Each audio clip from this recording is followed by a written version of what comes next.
Someone can't wake up and everyone blames the doctor, since he has the meds. The doctor was invited to the island for a checkup, packing meds and a few gifts, but nobody believed him. They insisted on searching the doctor's bag. He countered, why not check the judge too? Fine, let's do it. Turns out after a thorough check, the doctor's meds were all routine stuff, nothing shady here. Things just got weirder. Each person was happily in their own world. Everyone packed up, ready to leave on the boat's arrival, while the general stood by the shore, seemingly waiting but deeply in thought.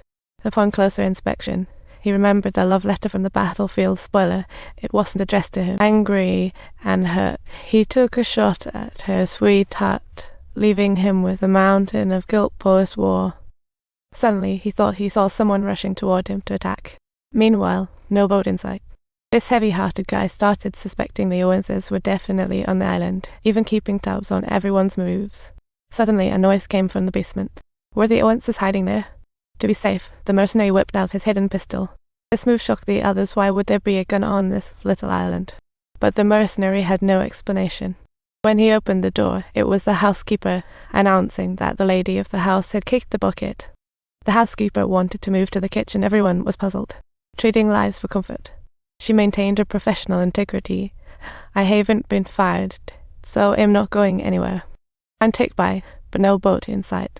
A sudden flock of seagulls had the old lady scratching her head. Curiosity led her closer, to find the general dead by the shore. Only the little soldiers remained, and their mascot was nowhere to be seen. Dark clouds loomed, leaving a creepy vibe on an already strange island. Someone was murdering according to a nursery rhyme. The priest realized it and rushed to the dining room, finding only 7 little soldiers left. With everyone stuck on the island, the remaining folks had no choice but to brainstorm, but the judge cut right to the chase about where the gun came from. Yombin claimed his special status justified carrying a gun, mentioning the Owenses hinted at bringing one when inviting him. The judge suddenly deduced there's a cat in the Owenses' name, and if you link the letters, it spells unknown. Are the Owenses even real? If they don't exist, then who's the real killer? The seasoned judge quickly concluded that the culprit had to be among them. Only someone on the scene could pull off such seamless crimes, so the cops started eyeing the housekeeper suspiciously. This housekeeper was always sneaky and mysterious, making him the top suspect for spiking the young guy's drink. The cop who'd sent him to cozy up to the mistress had his doubts too, especially since he'd heard the housekeeper obeying her orders all night. Now trapped on the island, he retreated to his room. Time to close your eyes. Werewolves wake up. Chaos was about to sweep over. The next day, the doc couldn't snore. The one who had been eyed for this was no longer with us. The housekeeper was decapitated in the shed, echoing 7 little soldiers' infamy. And a step led to decapitation, with 7 down to 6. Now another little soldier went, leaving us with 5. Can it really be this simple? Nobody's worried about the next death, only that they might be the unlucky one. The teacher and nun huddled together for warmth, and the nun started sharing her tale. Her adopted daughter had gotten into a messy situation and was pregnant. And this guy was a lifelong conservative batch. Accidental pregnancy was most unseemly, so he kicked her out and even publicly shamed her. The girl ended up taking her life, but the nun didn't feel guilty. She thought it was a case of you reap what you sow. Later that night, uneasy, the teacher strolled into the dining room, only to see there were only 5 little soldiers left. Although no one was visible, it was clear someone had bit the dust, so he composed himself and rang the bell. Turns out the old lady was dead on the couch, but there were no signs of a bee.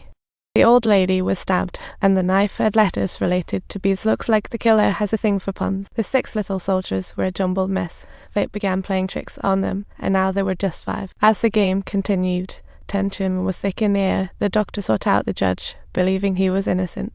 With more and more people biting the dust, they shifted from panic to numbness, and now they were on the brink of collapse. Every word spoken turned into a joke, but the worst news was that the mercenary's gun had been swiped. To survive, they locked their doors, each clinging to their own keys like a lifeline. Surely someone had amassed a key, most likely the deceased housekeeper's, which means things just got fishy. Since the doctor was the first to find a housekeeper, he quickly became public enemy number 1.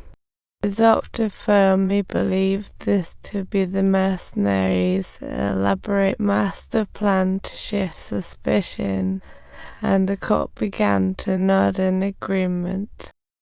But the mercenary shot back that the cop was the last one around and could easily have pocketed the key. Cop vehemently denied it, but everyone else shared smirks of suspicion. They combed through every room, but found nada. Then the teacher noticed a suspicious hook in his room that seemed out of place.